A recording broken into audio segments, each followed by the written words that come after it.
بسم الله الرحمن الرحيم. دار القرآن الكريم فضائل باندې او بعض آداب ممتاز ذکر کړو سبق نن سورہ فاتحه تفسیر شروع کړو او دې مخکې سورہ فاتحه په اړه چې کوم فضائل راځي په احادیثو د پیغمبر کرام صلی الله علیه وسلم نو هغه تاسو ته بیان کړو. حسن بصری رحمه الله د صحابه شاګرد دی او یو عالم او شیخ الحدیث دی.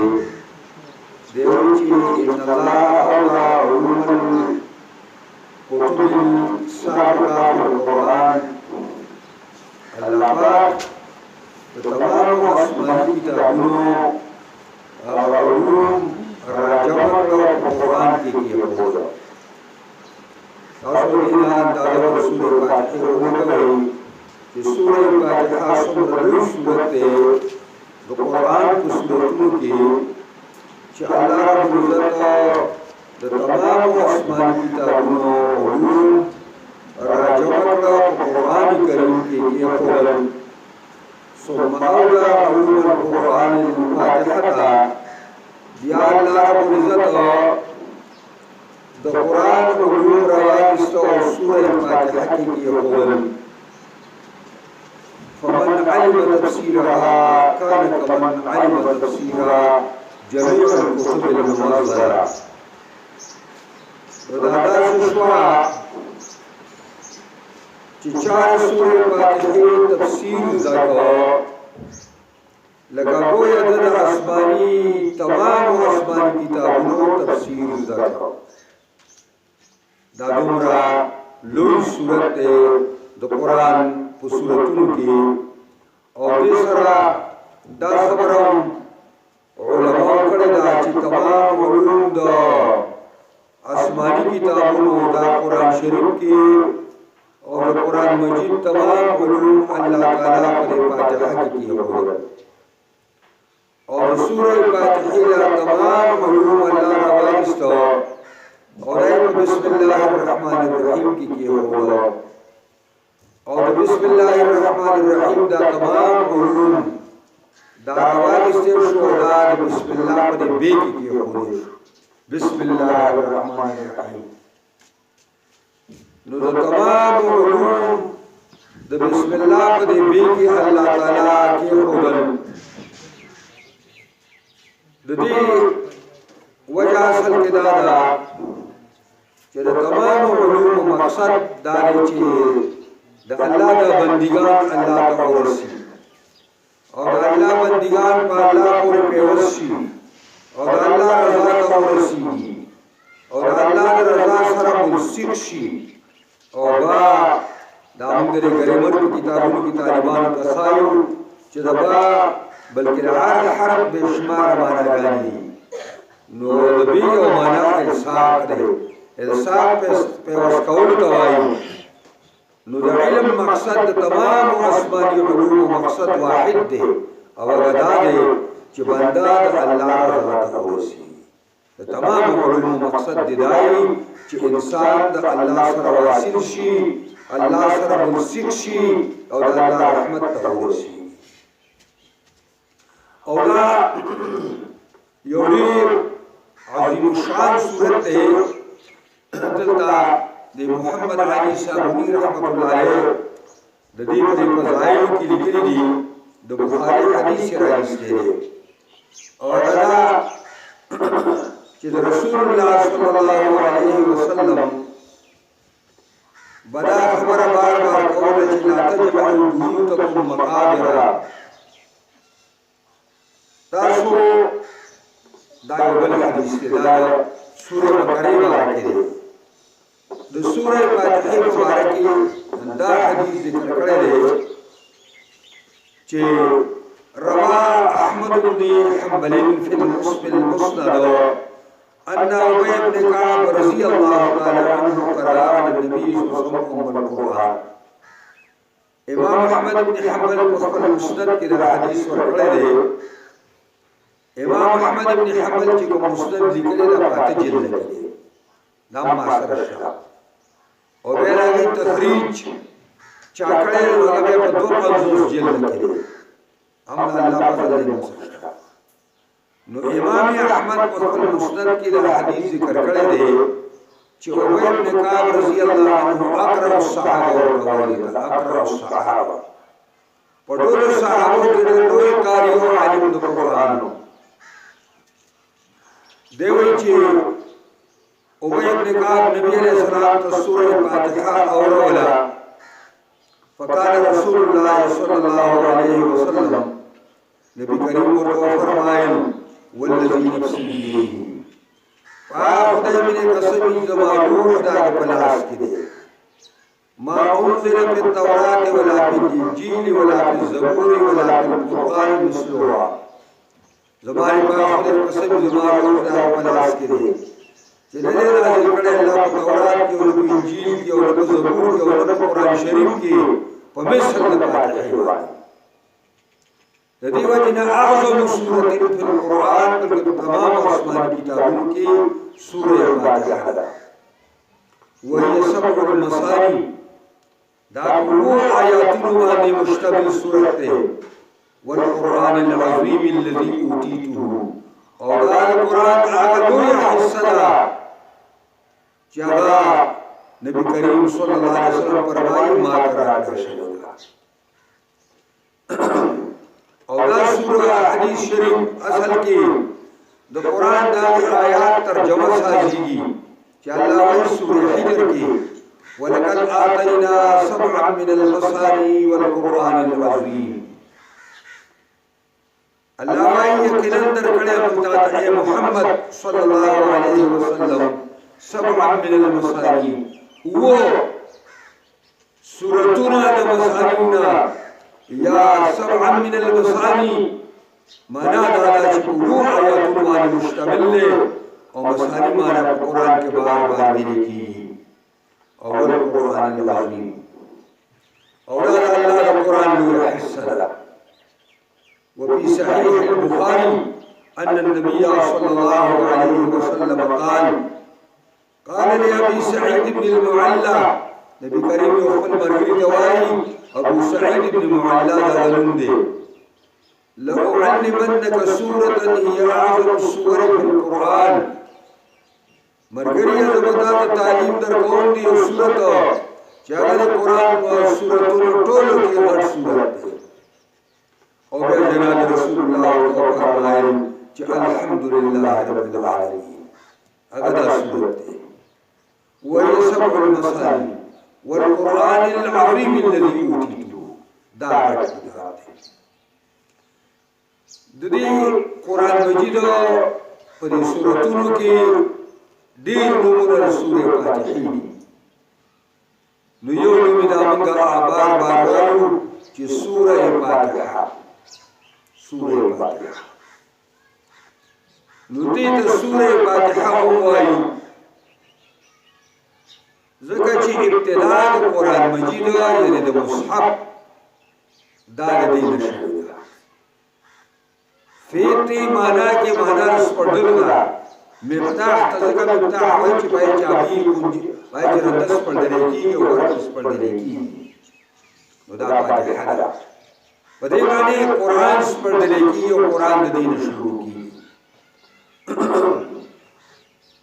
او دې ته ام الكتاب وایي.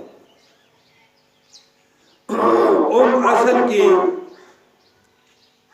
دا مرکز ته ویل چې هغه ته اشیاء راټولېږي لکه ام القرى محاکم معظمه ته وایي ځکه تمام دنیا مرکز دی او تمام خارونو مرکزي ښار دی.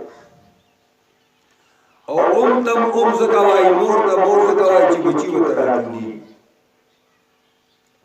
نو په معنا د اصل الشيء باندې راځي. نو مرجع الیه په معنا باندې راځي.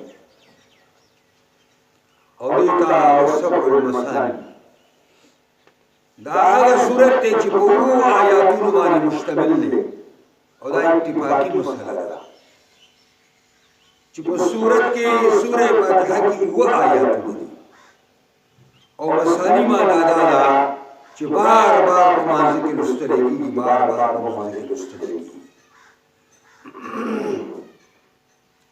اول قرآن العظیم الذي اوتیته دا قرآن هغه لویه برخه ده چې پیغمبر خدای ما ته راکړی شوی ده والشافیه بل نوم د دې شافیه ده شافی دا شفا نه بغستې شي علاج دې او وافیه دا پوران ده او کافیه دا سره کفایت اوم کوي او اساس القرآن ورته ویل اساس القرآن او سوره حمد ورته وایي نو فاتحه یوا ام القرآن دوا سبع المثانی درې شافیه سرور وافیه پنځه کافیه شپږ اساس و او الحمد اتو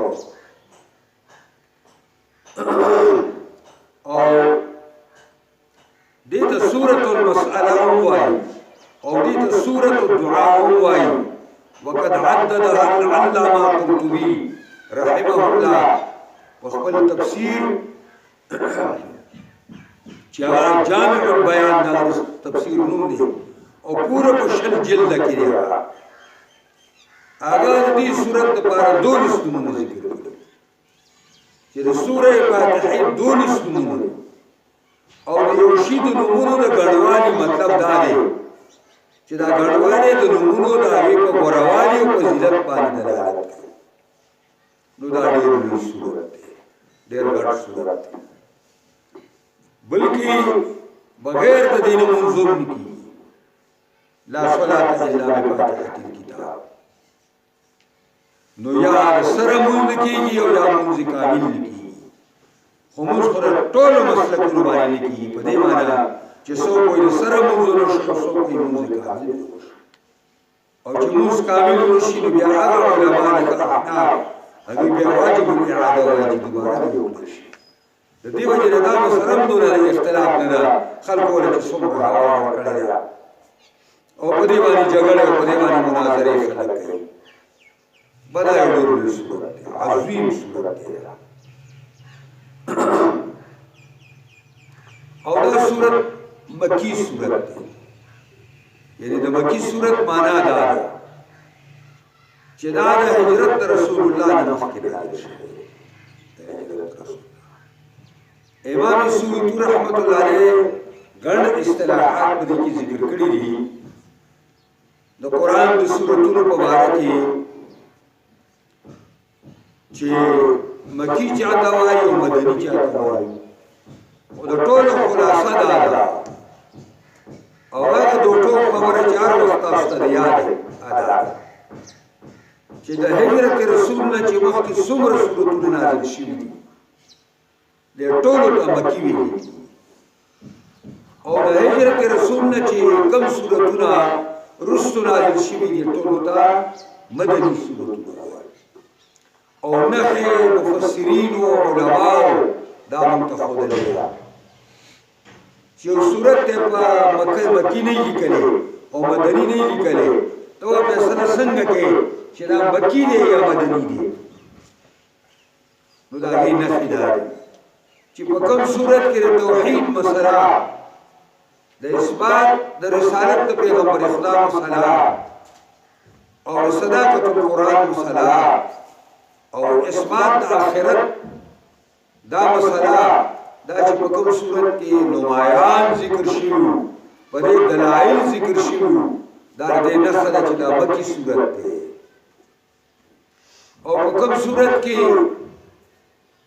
چې دې توحید د مسائل سره د دې صداقت القرآن صداقت الرسول سره او د اثبات د قیامت سره په کوم صورتونو کې تشریعي احکام ذکر شي قانوني احکام ذکر شي دا دې نه خلک دا مدني دي ځکه چې مدینه ته پیغمبر خدا راغی نو فورن هغه ته اسلامي سټیټ قائم کړ، اسلامي حکومت او اسلامي دولت قائم کړ. او د اسلامي دولت او اسلامي حکومت لپاره د اسلامي آئین او د اسلامي قانون ضرورت. نو چې څومره سورتونه راغلي دي اوس یو سات بعد په بقره کې وایو ان شاء الله چې څومره سورتونه مدني راغلي دي نو پای کې نمایان مسائل هغه دفعات د شریعت دي، قوانین د شریعت ذکر شوي دي، د دولت اسلامي د چلولو لپاره طریقې ذکر شوي دي. دا سوره بقره کې راځي، خدا سورت مکی دی. او بیا امام سیوطي رحمت الله علیه چې د ورځې نازل شوی دی نو هغه تقسیم کوي. د شپې نازل شوی دی نو هغه وایي چې د ورځې نازل هغې ته نهاري وایي، او چې د شپې نازل شوی هغې ته لیلي وایي، او چې په اوړي کې نازل شوی دی نو هغې ته سیپي وایي، او چې په کومه ژمي کې نازل شوی دی هغې ته شتاوي وایي. او بې شماره اصطلاحات دلته سیوطي ذکر کړي دي په کتاب کې. و بهرحال دا سورت مکی سورت دی. او د دې سورت مکی ذکر دی چې په دې کې نمایان مسائل هغه دا ذکر کیږي، الہیات په دې کې ذکر کیږي، یعنی الله پاک او د الله صفاتونه په دې کې ذکر کیږي، د الله توحید په دې کې ذکر کیږي. او دې سره سره په دې کې اسمات د قیامت مشته حساب کتاب به هم کیږي. او دې سره سره په دې کې عبادات مشته دي، ایاک نعبد و ایاک نستعین. او په دې کې د مخکنو قومونو ذکر او د هغې قصص ته هم اشاره ده. صراط الذین انعمت علیهم غیر المغضوب علیهم ولا الضالین. د دې وجې نه دا سورت ډېر لوی سورت دی، د قرآن عظیم شروع په ده باندې شوې ده. ځکه خو ته دې سورت ته ځکه چې کوم دی نو سوره فاتحه ورته ویل کېږي، خو په ترتیب کې د دې نه شروع شوې ده. د قرآن دوه قسمه ترتیب دی، یو مصحفي دی چې په قرآن کې لیکل شوي، یو نزولي دی چې هغه د اسمان نه کوم یو مخکې راغلی دی. او دا ډېر مختصر صورت دی، خو د دې باوجود د قرآن چې څومره اساسي مسایل دي نو په ټولو باندې دا مشتمل دی. د دین اصول په دې کې ذکر شوي دي، فروع هم په کې ذکر شوي، تمام مسایل په کې ذکر دي. دا سوره فاتحه تفسیر د قرآن د معنی او وضاحت ته ویل کېږي. او سورت د قرآن یو برخې ته وایي چې هغه په ګڼو آیاتونو باندې مشتمل وي، او د ټولو نه کم هغه چې په دریو آیاتونو باندې مشتمل وي. لکه سوره کوثر د ټولو نه لوی سورت را روان سورت دی سوره بقره، چې سرپاسه یعنی 280 آیاتونو باندې مشتمل دی هر روان. او سورت ته ځکه سورت وایي چې دا ماخوذ دی سور البلد نه. سور البلد د ښار هغه قلعې ته وایي او پسیل ته وایي، لکه د پېښور چې دا کوم دا بلایي حصار دی نو دې نه یوه ما ته یاد دي چې کله موږ هلته طالبانو په پېښور کې دغه زمانه کې نو دا کله داسې تاو شوی وه او دا بله کله په بل طرف تاو شوی وه، او ځای په ځای پای کې دروازې وي، د هرې دروازې د نوم څه شته، اگر چې دروازې ختمې شوي دي او په هغه باندې نومونه دي او خلک پېژني دا ډبګرۍ ده او دا شنغرۍ ده او دا لاهورۍ ده، دا کوواټۍ ده، مختلف او دغه چې کوم دی دروازې دي. دقسې څنګه چې دا د ښار دا دیوال په ګڼو آبادو باندې مشتمل دی، نو د قرآن دی दे हिस्से ته ذکر صورت وایي دا په غنو آیاتونو باندې مشتمل. بسم الله الرحمن الرحیم. شروع کوم په نوم د الله باندې الرحمن چې بیا اندازې مهربان دی، الرحیم زیات مهربان دی. دا ترکیبی لحاظ سره په دې کې تقریبا د ګریمر والا خلکو د اتو شلو پورې ترکیبونه کړي. او موږ له خو یو ترکیب پکار دی چې هغه زموږ دلته په دې ځای کې پکار دی. او هغه دا دی چې باجار دی اسمی مجرور مضاف دی، لفظ الله مضاف الیه موصوف دی، الرحمن صفت اول دی او الرحیم صفت ثانی دی. بیا موصوف لفظ الله سره صفتیننا چې الرحمن الرحیم دی، مضاف الیه د اسم او مضاف اسم سره د مضاف الیه نه دا مجرور د جار دی، او جار سره د مجرور نه دا ظرف مستقر دی او متعلق مقدر دی. متعلق دا جاری مجرور هر جاری مجرور چی نو دا عامل غواړي، ځکه دې معمول واقع کیږي او هر معمول عامل غواړي اب کې تاثیر کوي. نو دې ته چې کله معمول د ذکر وي نو هغه ته ظرف مستقر وایي، او چې نه ذکر نو هغه ته ظرف لغو وایي. دلته ظرف لغو وایي. دې درې عامل پټ پروت دی او هغه عامل کله د بین به مخکې راوباسي او کله به وروسته راوباسي. نو اقرأ بسم الله الرحمن الرحیم ویل شي، خو موږ داسې نه کوو. موږ چې دا اقرأ وروسته راوباسو بسم الله الرحمن الرحیم اقرأ. دا کې بدلا ده چې کفار او مشرکان اگی د الله د نوم په ځای باندې سو کوئی بسم الله، سو کوئی باسم العزى، او سو کوئی باسم الهبل، او سو کوئی باسم القومیت الجمهوریت العربیہ. دا یو سره تیر شوی په مصر کې یو دی فرعون ناصر نومونه سید قطب شهید رحمه الله د فی ظلال القرآن مصنف ایچ شهید کړه. هغه بدا ویلي باسم قومیت الجمهوریت العربیہ، شروع کوم په نوم د قوم عربي باندې. دا ټول مشرکانه کلمې دیو جن علماء د ترکیب وایي چې اقرأ ورستو کا او داسې وایا خالص پنوم د الله شروع کوم، خالص پنوم د الله ورکړو کوم، خالص پنوم د الله قرات شروع کوم، خالص پنوم د الله تصدیق شروع کوم، خالص پنوم د الله باندې کار شروع کوم. دې کې رد دې په مشرکانو باندې، پر بسم الله کې هم رد دې په مشرکانو کافرانو چې مؤمن به خالص ته خدای په نوم شروع کوي، او مشرک به کله د خدای نوم وایي او کله به د غیر الله نوم وایي. دا د مؤمن او د مشرک په منځ کې فرق دی. نو بسم الله الرحمن الرحیم اقرأو. بیا علماء ترکیب لیکي چې هر سړی به خپل مناسب فعل روباسي. قرات کې نو بسم الله الرحمن الرحیم اقرأو ول خیال کی کډوړې شروع کوي نو بسم الله الرحمن الرحیم اکلو.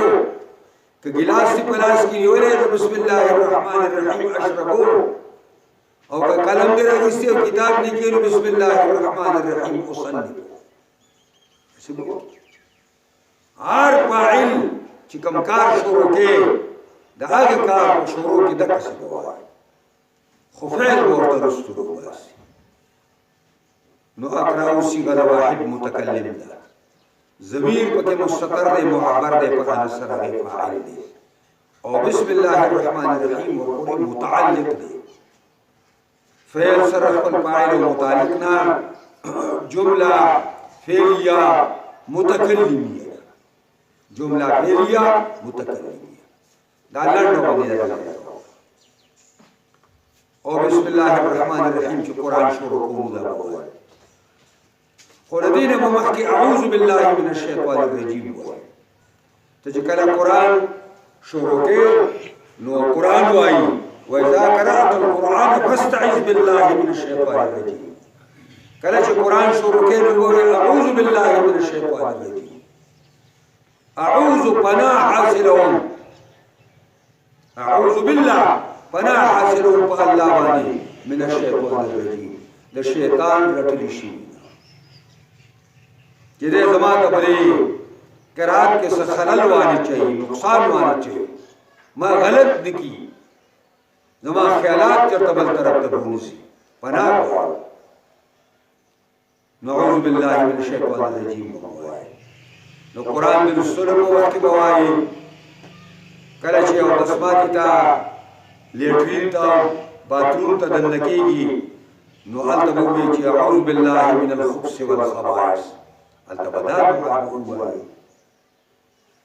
او داسې یو ځای بل شته نو هر ځای کې به اعوذ بالله نه وي نو چې کله ته نعت وایې نو اعوذ بالله ورته مخکې نه وایي که احادیث د پیغمبر وایي نو مخکې به ورته اعوذ بالله نه وایي د هر شي خپل ځای دی هلته به یې وایي نه نه چې بس موږ ته هموري شي وایي چې اعوذ بالله ما د قرآن سر کې دی ما خدا یاد کړم ته به بار ځای کې نه د بیا کې اسکې بار ځای کې نه نو د قرآن په آدابو کې دا مسلم ده چې اعوذ بالله به مخکې وایي او بسم الله به ورپسې وي او بیا به قرات د قرآن شروع او داسې به ووایي الحمد لله رب العالمين الرحمن الرحيم مالك يوم الدين إياك نعبد وإياك نستعين اهدنا الصراط المستقيم صراط الذين أنعمت عليهم غير المغضوب عليهم ولا الضالين آمين بدا سبو ددی ترجمه بدا سبو الحمد تمام صداګانی او صفاتونه د کمال لله مستحق الله دی داسې الله رب العالمین چې پرورش کوونکی د تمام مخلوقات دی الرحمن بے اندازې مهربان دی الرحیم زیات مهربان دی مالک یوم الدین واقدار دی او بادشاہ دی د ورځې د قیامت ایاک نعبد خاص تعالی عبادت کو منگا و ایاک نستعین او خاص تانا مدد غواړو منگا اهدنا الصراط المستقیم روان کمنګ له بلار برابر ټینګ او مضبوط کمنګ له بلار برابر باندې صراط الذین انعمت علیهم لا دار کسانو چې تا احسان کړي پاږي باندې غیر المغضوب علیهم او نه غوسه شوی ته پاږي باندې پاږي غوسه نه کړی شوی ولدوالین او گمراهان ندي دا خلق راته او خای امین خدای دا زمونږ دعا قبول کړه دا دې